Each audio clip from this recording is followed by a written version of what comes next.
Hello बच्चों, कैसे हैं आप सभी। उम्मीद करता हूँ बहुत अच्छे से हैं और अपनी तैयारी बहुत अच्छे से कर रहे हैं। आज का जो वीडियो है बच्चों, वो इलेक्ट्रोस्टैटिक्स का सबसे महत्वपूर्ण वीडियो आप कह सकते हैं। इस वीडियो में हम उन सवालों को देखेंगे या मैं आपको वो सवाल बताऊंगा जो कि 2021 के बोर्ड पेपर में आपको देखने को मिल सकते हैं। ये वो सवाल हैं जो कि मोस्टली बोर्ड में रिपीट होते हुए आए हैं और इनके आने के चांसेस जो हैं वो बहुत ज़्यादा हैं। तो अगर आपको 4 नंबर का सवाल करना है, देखिए वैसे भी जिस तरीके का मॉडल टेस्ट पेपर इस बार का आया है, 22वें नंबर का जो सवाल है 4 नंबर का सवाल है और इलेक्ट्रोस्टैटिक्स का है, मतलब स्थिर वैद्युतिकी का है। इस सवाल के अंदर उन्होंने क्या किया है, 1 नंबर, 2 नंबर, फिर 1 नंबर, मतलब 1 नंबर का छोटा सवाल, फिर 2 नंबर का सवाल और फिर 1 नंबर का सवाल, ऐसे मिलाकर के वो टोटल बन गया 4 नंबर का सवाल। कुछ इस तरीके का काम करने की कोशिश की है। ठीक, तो हम क्या करने वाले हैं, उन क्वेश्चंस को डील करने वाले हैं या उन क्वेश्चन को एक बार के लिए मैं आपको बता दूंगा जो आपको बोर्ड पेपर में देखने को मिलेंगे। तो अच्छे से इन क्वेश्चंस को नोट डाउन कर लीजिएगा और अपनी कॉपी के अंदर तरीके से लिख लीजिएगा। एग्जाम में जाने से पहले ये क्वेश्चन आपके रिवाइज होने ही चाहिए या फिर आपने इन क्वेश्चंस को 1 या 2 बार लिख करके देख ही लिया हो। ठीक है, चलिए वीडियो चालू करता हूं। मैं हूं प्रशांत माहेश्वरी और fun with physics YouTube channel पर आप सभी का बहुत बहुत स्वागत है। स्थिर वैद्युतिकी एक बहुत ज़्यादा इम्पॉर्टेंट क्या कह सकते हैं यूनिट है। 7 नंबर ये कवर कर रही थी। अब अगर हमें काम करना है स्थिर वैद्युतिकी में, तो सबसे पहला जो चैप्टर है वो है विद्युत क्षेत्र का बच्चों। विद्युत क्षेत्र, इस पर्टिकुलर चैप्टर में अगर आप देखेंगे तो 2 ऐसे सवाल हैं जो सर्वाधिक पूछे गए हैं। ये कुछ इस तरीके का है, देखिए सवाल को देखिएगा। सवाल क्या है कि विद्युत द्विध्रुव, आप सभी को पता है विद्युत द्विध्रुव क्या होता है। तो सवाल कैसे चालू करता है, विद्युत द्विध्रुव किसे कहते हैं, विद्युत द्विध्रुव किसे कहते हैं। अगर विद्युत द्विध्रुव आ जाता है या तो ये पूछ लेगा, अदरवाइज इसी की जगह कुछ ऐसा पूछ लेगा, विद्युत द्विध्रुव आघूर्ण किसे कहते हैं।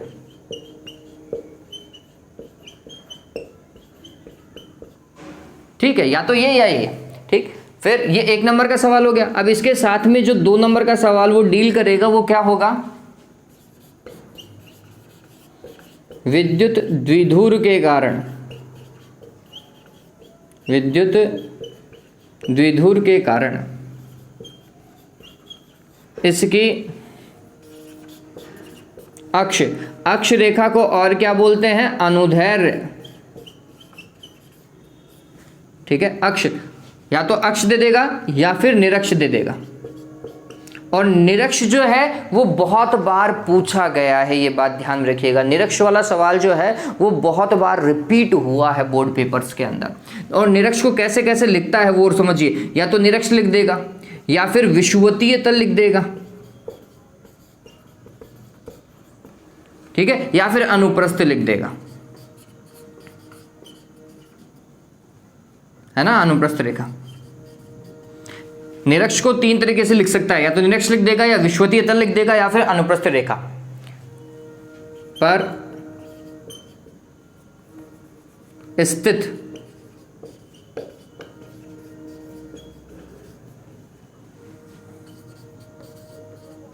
किसी बिंदु पर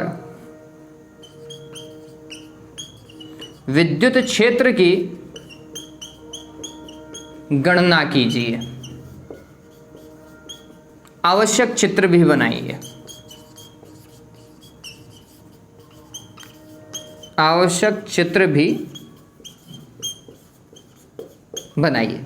अब यहां पर इस पूरे सवाल को वो 4 में डिवाइड कर सकता है। कैसे, 1 नंबर का ये सवाल हो गया, या तो ये या फिर ये, फिर 2 नंबर का इसका डेरिवेशन हो जाएगा, 2 नंबर का डेरिवेशन, और 1 नंबर का इसका डायग्राम। तो 1 + 2 + 1 इस तरीके से। अदरवाइज अगर ज्यादा ही होशियार हो गया तो वो 1 सवाल और डाल देगा। ठीक है, वो पूरा का पूरा इसको 1 नंबर का, इसको 2 नंबर का, 1 नंबर का और सवाल दे देगा। क्या बोलेगा, तो वो कुछ भी दे सकता है। जैसे सामान्यतः जो पूछा गया सवाल है वो मैं बता देता हूं आपको। वो ये पूछता है कि किसी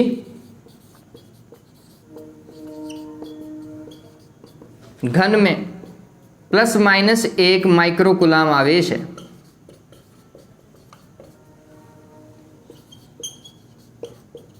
इससे निर्गत फ्लक्स की गणना कीजिए।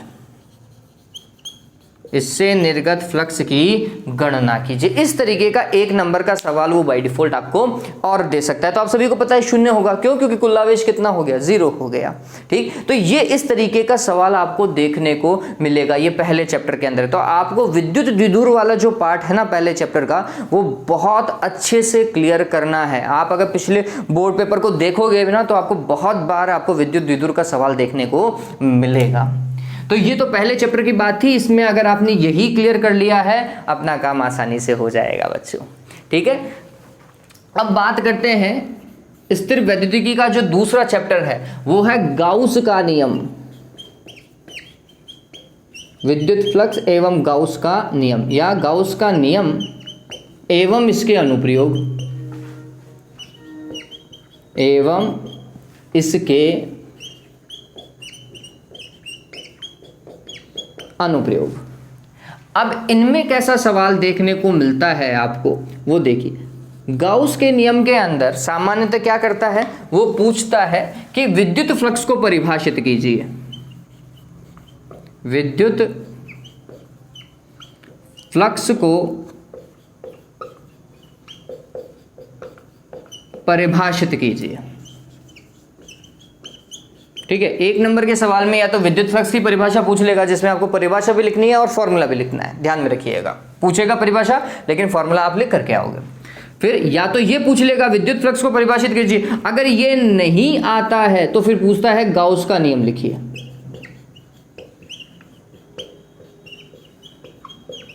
गाउस का नियम लिखिए। या तो ये या फिर ये, एक नंबर के सवाल के अंदर ये डालेगा, है ना। 4 नंबर में से 1 नंबर तो यहां पे आ गया। अब 2 नंबर के लिए वो डेरिवेशन डालता है। डेरिवेशन जो सर्वाधिक पूछी गई है या फिर आपको अपने दिमाग में अच्छे से रख ली है, वो क्या है? गाउस के नियम की सहायता से, गाउस के नियम की सहायता से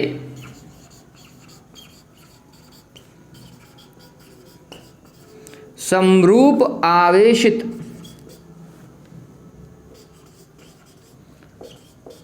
चालक तार और अनंत रेखीय, कैसा? अनंत रेखीय चालक तार के कारण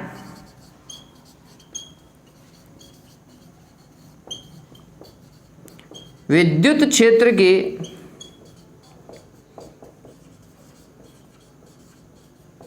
गणना कीजिए। ठीक है, ये पूछ लिया उसने। और गणना के साथ में बोल रहा है आवश्यक चित्र बनाइए। आवश्यक चित्र भी बनाइए। तो क्या हो गया हमारे पास में? एक सवाल तो ये हो गया 1 नंबर का। 2 नंबर का सवाल ये हो सकता है, या फिर इसे ही वो 3 नंबर बना सकता है। या तो ये पूरा का पूरा सवाल अनंत रेखीय चालक तार वाला, याद है ना, एक सीधा लंबा चालक तार लेते हैं, उसके कारण किसी बिंदु पर विद्युत क्षेत्र क्या होता है? 2k lambda divided by r। उसका डेरिवेशन आपको अच्छे से करना था और उसका डायग्राम जो था वो बहुत अच्छे से बनाना था। 1 नंबर का डायग्राम डाल देगा, 2 नंबर का डेरिवेशन डाल देगा और 1 नंबर यहाँ पे, 4 नंबर कंप्लीट हो गए। ठीक है, अगर ऐसा नहीं करता, अगर इसी को ही वो 2 नंबर में रखना चाहता है, तो फिर एक छोटा सा सवाल यहां पर वो डाल देगा। क्या भाई? ऐसा ही इस तरीके का सवाल डाल देगा। अदरवाइज अगर ऐसा सवाल नहीं डालता है तो इसमें भी एक पार्ट रह रहा है बच्चों, ग्राफ का। ठीक है, वो ग्राफ डाल देगा। क्या भाई? विद्युत क्षेत्र E तथा दूरी R के मध्य ग्राफ बनाइए। ठीक है, तो 1 नंबर यहां पर, 2 नंबर यहां पर और 1 नंबर यहां पर।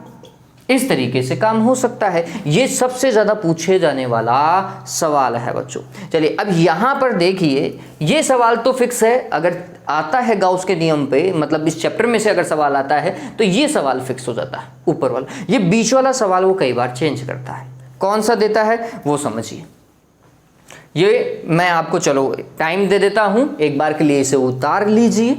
बहुत सारे बच्चे ये बोलते हैं कि सर स्क्रीनशॉट लेने का तो टाइम दे दीजिए। लो मैं बोर्ड से ही हट जाता हूं, अच्छे से स्क्रीनशॉट लो और मैं देख लेता हूं कि वीडियो तो सही आ रहा है क्या। हाँ, इस बार तो सही दिखाई भी दे रहा होगा, है ना, दिखाई दे रहा है बच्चों। ओके, तो स्क्रीनशॉट ले लिया होगा आपने और मेरे साथ में उतार ही लिया करो। अब कई बार क्या करता है बच्चों, इसमें गाउस के नियम की सहायता से समरूप आवेशित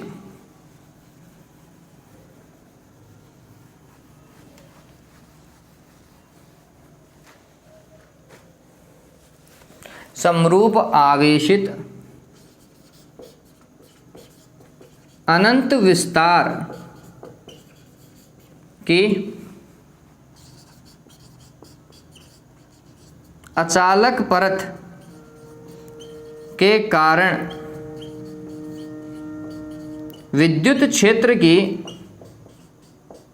गणना कीजिए। ये सवाल डाल देता है ना। अचालक परत के कारण क्या था, सिग्मा बटे 2 एप्सिलॉन नॉट, है ना, वो वाला था। और फिर उसके साथ में आवश्यक चित्र तो आपको बनाना ही है। वापस से विद्युत क्षेत्र ई और आर के मध्य ग्राफ बनाओ, या विद्युत क्षेत्र ई और पृष्ठीय आवेश करना तो सिग्मा के मध्य ग्राफ बनाओ। ठीक है, सिग्मा अपॉन 2 एप्सिलॉन नॉट था। तो मेरे हिसाब से आप कर सकते हैं। ये वो सवाल है जो कि गाउस के नियम पर सर्वाधिक पूछे गए हैं और आपको देखने को मिलेगा कि अगर इस चैप्टर में से सवाल उठता है तो 99% सवाल यही होना चाहिए। 1% ऐसा है जिसमें वो आवेशित बुलबुला दे देगा, ठीक है, या फिर किसी चालक की सतह पर विद्युत बल दे देगा। लेकिन अब उसके चांसेस देखा जाए तो कम होने वाले हैं, क्योंकि पेपर जो है बच्चों वो इजी आएगा। बहुत सारे बच्चे मेरे को बोल रहे हैं कि सर टाइम टेबल बहुत खराब है। पहली बात ये तो स्क्रीनशॉट ले लोगे, ठीक है। पहली बात बच्चों ये समझिए कि टाइम टेबल बहुत अच्छा है। आप चाहते हो कि आपको हर एक पेपर में 2 या 3 दिन का गैप मिले, है ना। अब इससे होगा क्या वो समझिए, इससे गधा और घोड़ा एक ही पटरी के ऊपर सवार हो जाएंगे। अगर 3 दिन का गैप हो गया ना बच्चों, या 2 दिन का गैप हो गया, तो भैया रात को लगे हुए हैं कई बच्चे और वही पढ़ लिया जो एग्जाम में अगले दिन आ गया। ये लो सारी उल्टी कर दी, लो भाई नंबर आ गए 90 से पार। ठीक है, उससे क्या हुआ, जो बच्चा पूरे साल भर मेहनत कर रहा था ना, उसको अपनी मेहनत का फल नहीं मिलेगा, या फिर वो अपने आप को अलग नहीं दिखा पाएगा कि भैया मैंने मेहनत की थी इसलिए ये मेरे नंबर आए हैं। ठीक है, और कम से कम ऐसा होना ही चाहिए कि जिसने साल भर मेहनत की हो उसे उसका फल दिखाई दे।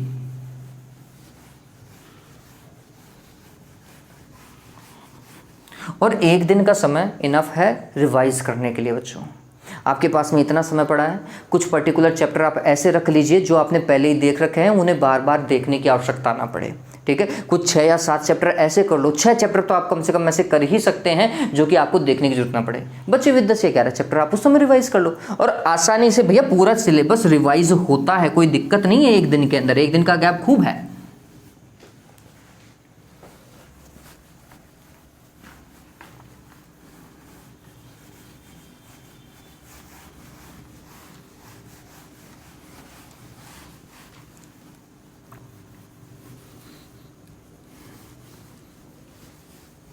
हाँ, तो यहां तक अपन ने डिस्कस किया। देखो मैंने अभी तक आपको देखा जाए तो 2 या 3 सवाल ही बताए हैं और इनके आने के चांसेस ज़्यादा है।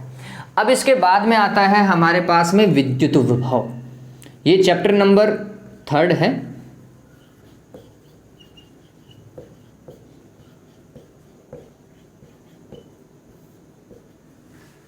विद्युत विभव। विद्युत विभव से जो सामान्यतः सवाल पूछा गया है वो सवाल कुछ ऐसा है, विद्युत विभव से क्या आशय। तो चलो ये सवाल तो हटा ही दो, क्योंकि विद्युत विभव तो हटा दिया है सिलेबस से ही, है ना, डेफिनेशन हटाई दी है। ठीक, तो इस सवाल को मैं बाईपास करता हूं। तो फिर जो सवाल बड़ा पूछा गया है वो कुछ ऐसा है, क्या भाई, किसी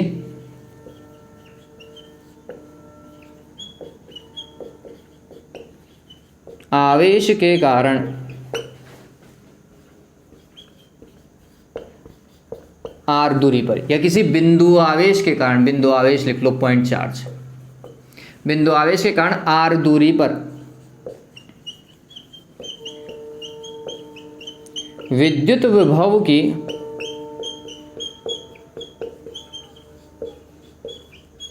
गणना कीजिए। ठीक है, ये सवाल इंपॉर्टेंट हो गया बच्चों, और आप देखेंगे कि शायद चांसेस बैठ जाएं इस सवाल के आने के, अगर विद्युत विभव में आता है सवाल। अब ये तो 2 नंबर का ही सवाल हुआ, तो फिर 2 नंबर कहाँ से डालेगा?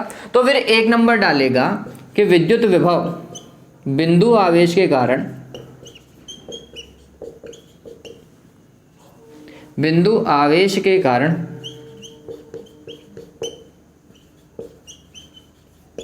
विद्युत विभव व दूरी के मध्य ग्राफ बनाएं। ठीक है, 1 नंबर का सवाल यहां पे आ गया, V और R के बीच में आपको क्या बनाना है? ग्राफ बनाना है। ठीक, फिर और क्या दे सकता है? तो फिर बोल सकता है कि 9 गुणा 10 की घात माइनस 9 कूलाम। ये मैं सिर्फ मन से बता रहा हूं, डेटा कुछ भी हो सकता है, लेकिन इस तरीके का सवाल आने के चांसेस है।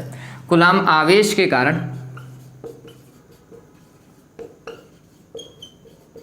आवेश के कारण 10 सेंटीमीटर दूरी पर स्थित किसी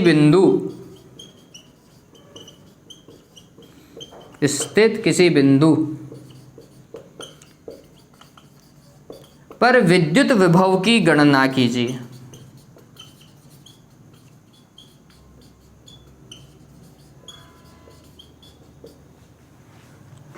ठीक है, इस तरीके का सवाल वो डाल सकता है।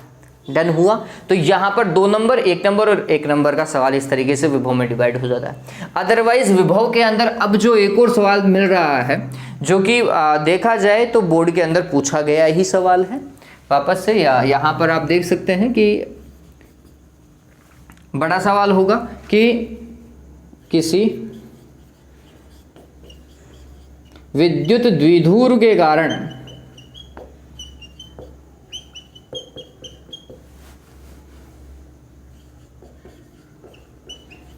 बिंदु PR थीटा पर विभव की गणना कीजिए। लेकिन मैं बोलूंगा कि अगर इस सवाल को आपने तैयार भी नहीं किया तो भी काम चल जाएगा। रीजन क्या है? ये 2020 में पूछा गया सवाल है, 2020 में आ चुका है, 2020 के अंदर आ चुका है, तो चांसेस कम है कि इस सवाल को पूछे, चांसेस कम है। लेकिन बोर्ड ने कई बार ऐसा धोखा भी किया है बच्चों के साथ में कि लास्ट ईयर था इस साल भी डाल दिया, तो ऐसा धोखा भी किया है। लेकिन इसके चांसेस हम देखें अदर सवालों के कंपैरिजन में तो कम हो जाते हैं। तो मैं आपको इस सवाल को छोड़ने की हिदायत दूंगा। इस सवाल की जगह जो आप तैयार करें वो 2 सवाल तैयार करो। कौन से 2 सवाल तैयार करो? समरूप आवेशित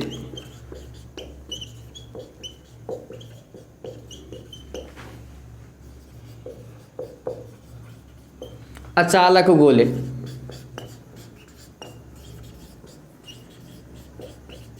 के कारण विद्युत क्षेत्र या फिर विद्युत विभव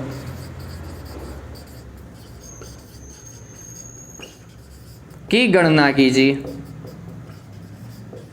और वो बिंदु बोल देगा अंदर और बाहर, अंदर बाहर और सतह पर, ऐसा वो बिंदु बोल देगा। ठीक है, विद्युत विभव की गणना कीजिए। विद्युत क्षेत्र भी ज्ञात कर लो जो गाउस के नियम का पार्ट था, और विद्युत विभव का भी डेरिवेशन कर लो, क्योंकि आवेशित चालक गोला तो हटा दिया है या गोलीय कोश तो हटा दिया है। गोलीय कोश एक ऐसा सवाल था जो बहुत बार रिपीट हुआ है। ठीक है, लेकिन चूंकि गोलीय कोश अब सिलेबस में ही नहीं रहा, तो फिर उसके पास में गोले में सिर्फ एक ही ऑप्शन बच गया है, कौन सा? अचालक गोला। ठीक है, तो इस अचालक गोले को थोड़ा सा सही कर लो, विद्युत क्षेत्र और विद्युत विभव अच्छे से ज्ञात कर लो, कहां कहां पर, बाहर, सतह पर और अंदर। ठीक है, ये सारी चीजें आपको पता होनी चाहिए। इसके अंदर तो ये भी डाल सकता है कि सिद्ध कीजिए कि जो विभव होता है केंद्र पर, किसी अचालक गोले के केंद्र पर जो विभव होता है वह सतह के विभव का 1.5 गुना होता है या 3/2 गुना होता है, ये भी वो डाल सकता है। ठीक है, ऐसा। और फिर चूंकि ये सवाल जो है वो या तो 2 नंबर पे डालेगा या 3 नंबर में डालेगा, तो फिर बचा हुआ सवाल कहां से लेगा? तो बोलेगा ग्राफ बनाओ, है ना? किस किस के बीच में? E और R के बीच में, या V और आर के बीच में। और सभी को पता है, मैंने रिवाइज करवाई ये चीज कि ई और आर के बीच में और वी और आर के बीच में कैसे ग्राफ बनाते हैं किसी भी अचालक गोले के कारण, ये मैंने बता रखा है। तो प्लीज उन वीडियो को देखिएगा। मैं ये भी कर दूंगा कि इस वीडियो के डिस्क्रिप्शन के अंदर आपको इन सभी सवालों के क्या मिल जाएंगे, लिंक मिल जाएंगे, जहां मैंने ये बड़े सवाल करवा रखे हैं। ठीक है, तो वहां पे से आप इनको तैयार कर लीजिएगा। ओके, तो ये सवाल हो गया। तो ये वो पूछे जाने वाला सवाल है बच्चों। ठीक है, अब चलते हैं लास्ट, जो है विद्युत धारिता। देखा जाए तो बहुत सारे बच्चे ये मानते हैं कि विद्युत धारिता से कोई बड़ा सवाल नहीं पूछा जाता है, लेकिन अगर आप बोर्ड पेपर को अच्छे तरीके से देखेंगे और या आपने कभी बोर्ड के पेपर देखे हैं तो आपको पता चलेगा कि विद्युत धारिता एक ऐसा चैप्टर था जिससे 4 नंबर का सवाल अधिकांशतः पूछा गया।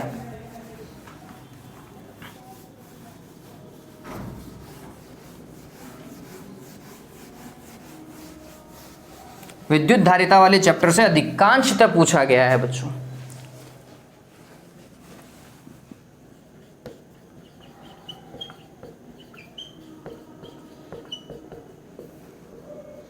अब विद्युत धारिता के अंदर पहला सवाल देखिए, संधारित्र किसे कहते हैं?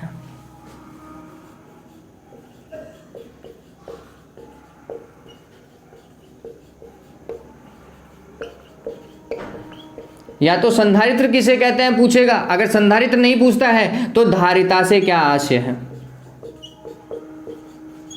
धारिता से क्या आशय है? 1 नंबर का सवाल यहां पर हो गया। फिर समांतर प्लेट संधारित्र, समांतर प्लेट संधारित्र की विद्युत धारिता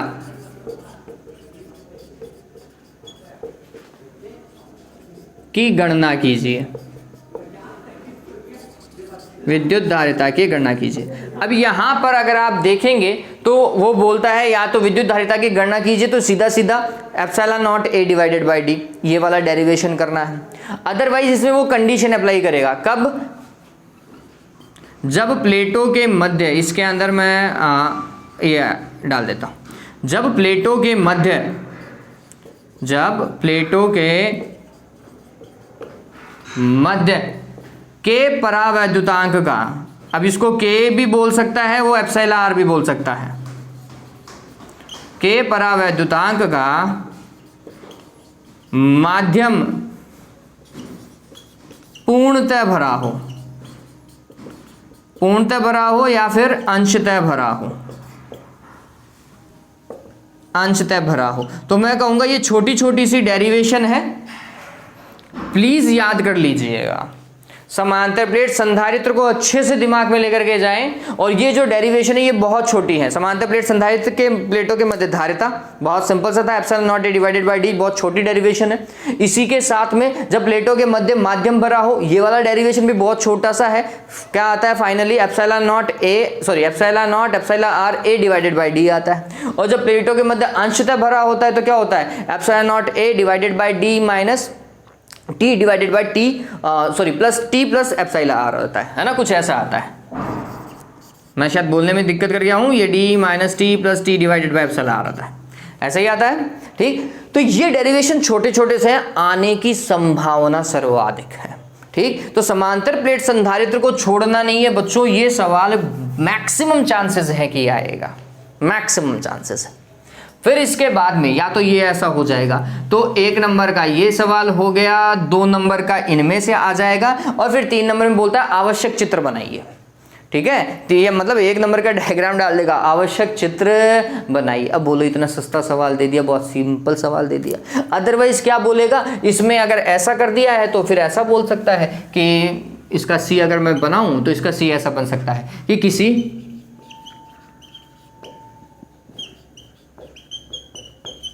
समांतर प्लेट वायु संधारित्र, वायु संधारित्र का मतलब क्या हुआ? प्लेटों के मध्य वायु है या फिर निर्वात मान लीजिए, वायु संधारित्र की धारिता 2 माइक्रोफैरड है,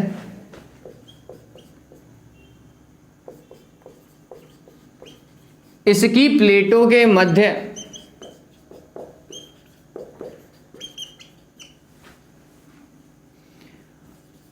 आठ परावैद्युतांक का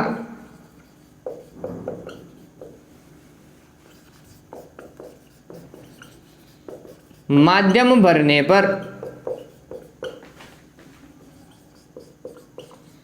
धारिता पर क्या प्रभाव पड़ेगा।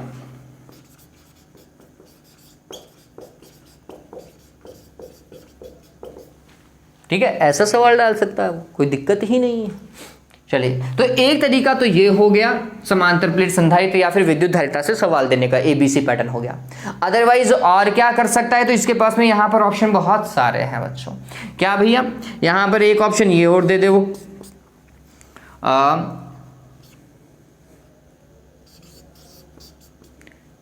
तीन संधारित्रों